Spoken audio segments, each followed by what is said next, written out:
السلام عليكم ورحمة الله وبركاته. أشما هركفوني ورموني الدنيا كبرة جرتا وري أفانك يا بيتا جرة جرتو بقى جراتن إسنين جدا أنت إسي ولين جرتو هم زيادة تكتاكم فيديو نمان إيرسو وكوتو إسا يوتيوب رارغتشو دنديتن هر أمو أكمتي يرونو نمني نودولو تكايونو تسنما بالبلي كينا أوتوماتيك أن ساقالي ورابو دندا آبي توكو مالي جتشورا سيتينجي كيسا سيني أكمتي أكايني ورا ساقالي نمانو بالبلستاي كانما بالبلوف ورابو دندا وكاسوما يرون فينتي مو أكمتي أكا فراج أفنو إسن أغرسيسا إن شاء الله نفانا بوايسن إنجلا كنو أكو مسن أرغتان أس سنتاني جتشورا بكي إتين بالبلتان كانا إيغاسي أول دفتاني توقع سدين تانا قبار أوفتان توقع سدين إيغال أوفتاني هين دفتان جتشورا كانا قدي غرا سيتينجي ريفاما كنو سيتينجين تانا إسي قبار أوفتان إيغا سيتينجي قبار أوفتاني barreeffama hedduutu isin dhufa isin kasa afraffaa kanarratti dhuftan jechuudha record calls ka jedhu kanarratti akkuma isin argitan kiyya amma cufaa jira yeroo cufaa jirutti annama bilbilee namnis na bilbilli kiyya record hin godhu gadin buusu jechuudha narratti yeroo itti bane immoo yeroo an amma bilbila kana itti bane indalaga jechuu yeroo namni na bilbiles ta'e annama bilbilee gadi buusee ofuma isaatii kaata jechuu faayila keessaa argachuu dandeettan as keessas gala jechuudha kanaaf baay'ee tokko bareedaadha yeroo isin sagalee nama sanii waraabbachuu feetan fakkeenyaaf ragaadhaaf waan tokko akkasuma sagalee nama sanii waraabuu feenan aappii tokko malee siitingima keessaa fayyadamuu dandeettan jechuudha ka itti aanumee bilbileetiniin isin agarsiisa dhugaa ta'uu dhabuu isaa irra hedduun keessan ni beeytan jedhee yaadaa warra hin beeyneef jechuudha mee amma lakkoomsa kanarratti bilbilaa eessa akka dhaquun ilaaltanii waan itti banee jiruuf akkamitti akka inni rikoordii godhu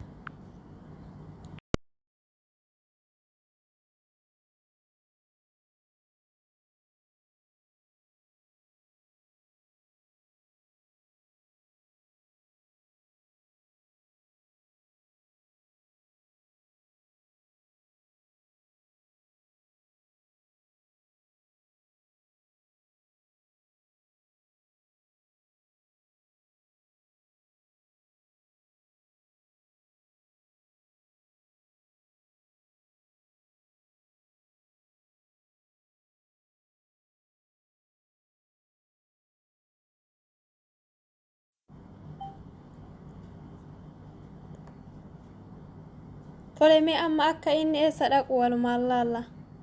rikoordiin inni waraabe sun achumatti deebine tuqama sadiin sanitti deebine ammallee siitingimatti deebine jechuudha siitingii tan hin argitan jedhe achumarratti deebina rikoordii koolis kanarratti deebina kunoo as dhufna jechuudha ka gadii ka dhumarra jiru kanatti jechuudha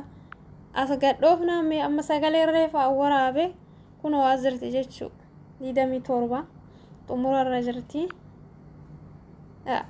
file केसन केसा gadhooftan akka faayila bilbilaa akkuma isin argitan kana Urdu के लिए 2 दबाएं kunoo sagalee keessa wajjin waraabe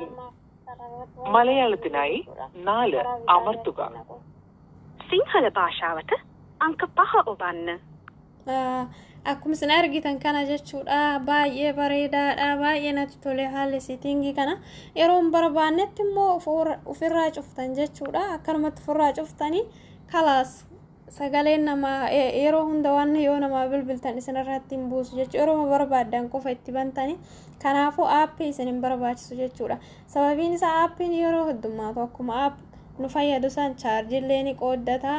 akkasuma bilbilas bakka fudhata jechuudha kanaaf aappii malee akkanatti siiting irratti argamuun baay'ee bareedaadha keessattuu moobaayiloonni amma gara ammayyaa dhufan hin dhabanii irra caalan isaanii ta duraanillee hin dhabdu wallaahu aalam garuu ani ta duraan irratti aappiin fayyadamaa ture ammatti ka'an arge bilbila haaraa warratti akkaataa siitingii isii keessa deemee arginaan baay'ee natti tole isinii dhiyeesse tarii hundi keessan ni beeytan jedhee aadaa inshaallah gabarru itti aanutti walitti deebinutti nagaannaa turaa isiniin jedha السلام عليكم ورحمة الله وبركاته.